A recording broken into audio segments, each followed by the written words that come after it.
Selamat jumpa rekan satu perikop. Kita lanjutkan dengan Injil Matius bab 16 ayat 5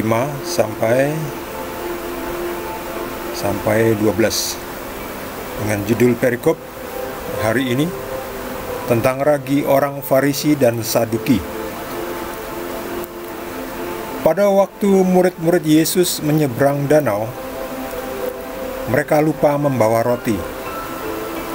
Yesus berkata kepada mereka, "Berjaga-jagalah dan waspadalah terhadap ragi orang Farisi dan Saduki."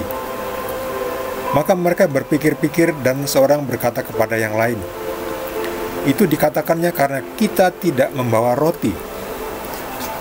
Dan ketika Yesus mengetahui apa yang mereka perbincangkan, Ia berkata, Mengapa kamu memperbincangkan soal tidak ada roti? Hai orang-orang yang kurang percaya, belum juga kamu mengerti? Tidak kamu ingat lagi akan 5 roti untuk 5.000 orang itu? Dan berapa bakul roti kamu kumpulkan kemudian?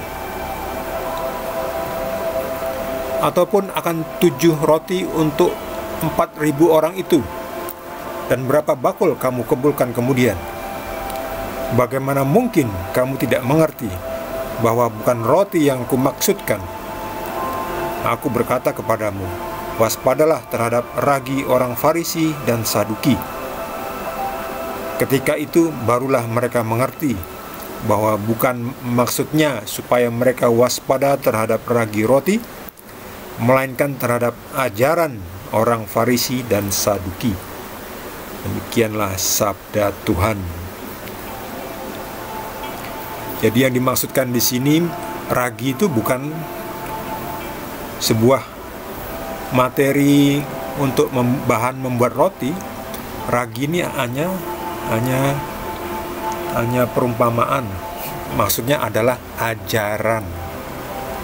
ajarannya orang Farisi dan Saduki. Berhati-hatilah terhadap ajaran mereka.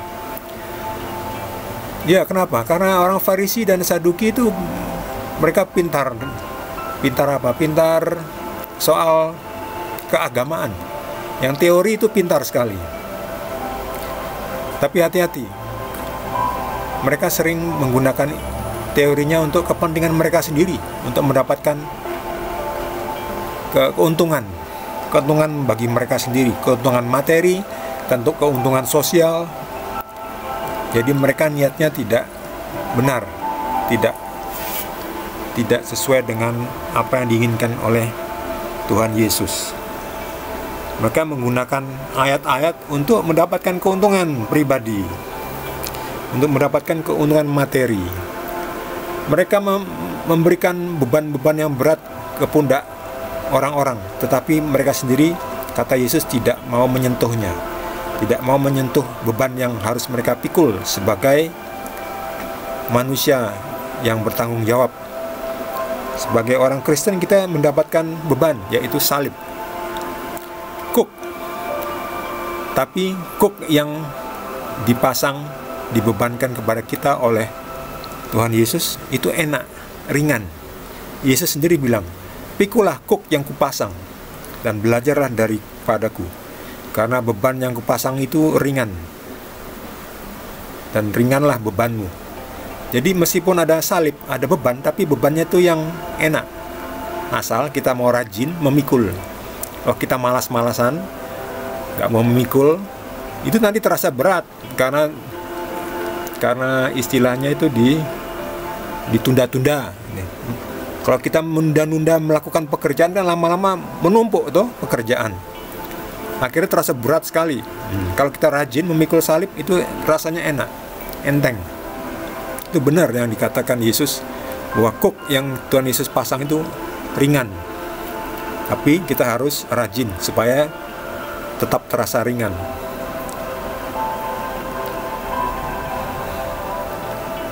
Kita pun saat ini juga dihadapkan oleh orang-orang seperti zaman dahulu, seperti zaman Yesus, ketika harus menghadapi orang Farisi dan Saduki dan ahli-ahli Taurat. Saat ini seperti apa? Saat ini ya Banyak orang-orang yang ahli pintar-pintar agama, teori, pemuka agama dan sebagainya, yang kadang bahkan membuat aturan-aturan yang tidak masuk akal, tidak berimbang, tidak adil.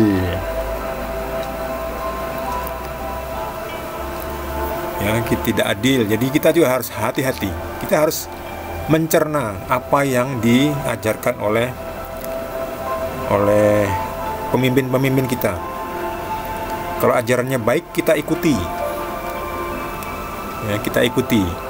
Seperti kata Yesus terhadap orang Farisi, kamu dengarkan perkataan mereka, tapi jangan ikuti perbuatannya.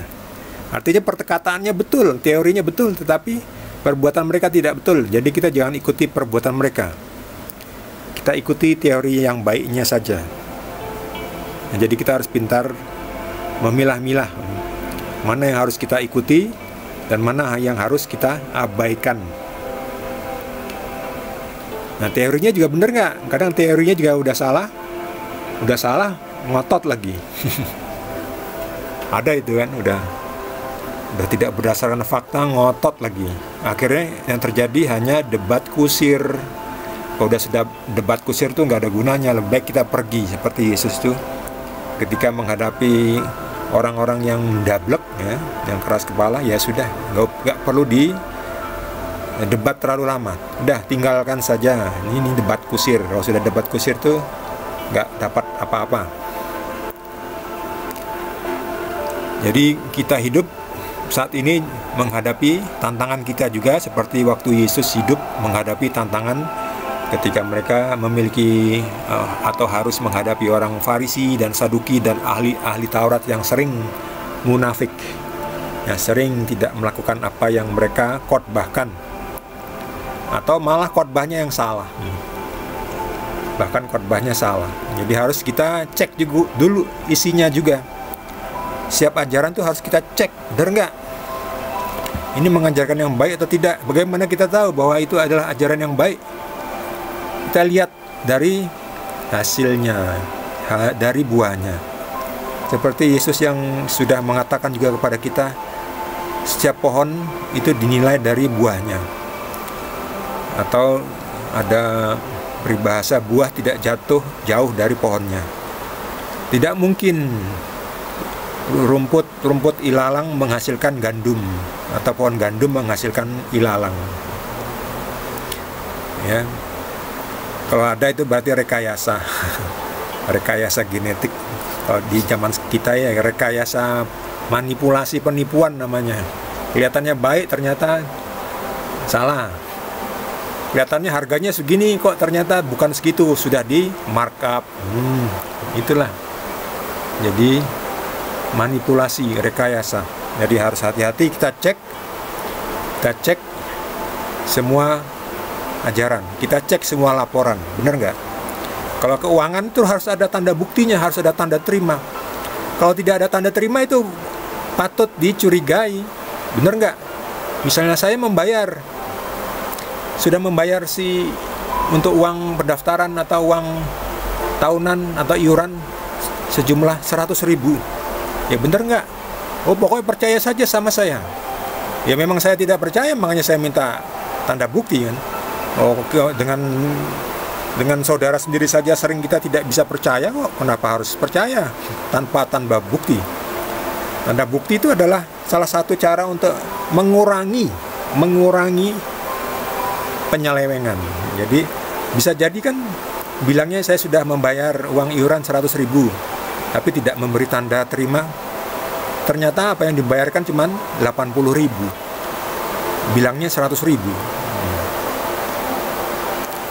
Sedangkan sudah pakai tanda terima saja masih bisa salah karena ada kong kali kong antara yang penerima uang dan yang memberi uang.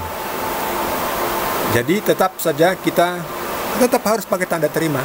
Tujuannya untuk meminimalkan dan kita bisa menerima bukti. Ternyata nanti si ini bilang sudah menerima uang segini banyak, tetapi ternyata tidak. Nah, itu nanti kita bisa melacak siapa yang menerima uang itu. Jadi semuanya memang harus ada bukti Seperti ajaran harus ada bukti, benar nggak mengajarkan seperti itu? Jangan cuma mengklaim ajarannya baik, ajarannya hebat, tapi apa buktinya? Nah, Tuhan itu maha kuasa, tapi buktinya mana? Nah itu, Tuhan Yesus kita sudah jelas ya buktinya ya, Yesus bisa melakukan apa yang mustahil bagi manusia. Itulah dah bukti kuasa Yesus sebagai Tuhan. Baik, biar tidak terlalu panjang, kalau rekan satu perikop mendapatkan pencerahan dari Roh Kudus, bisa di-sharingkan kepada kita semua, supaya kita semua juga bisa belajar. Jangan lupa subscribe bagi yang belum, dan juga like. Terima kasih. Tuhan Yesus berkati.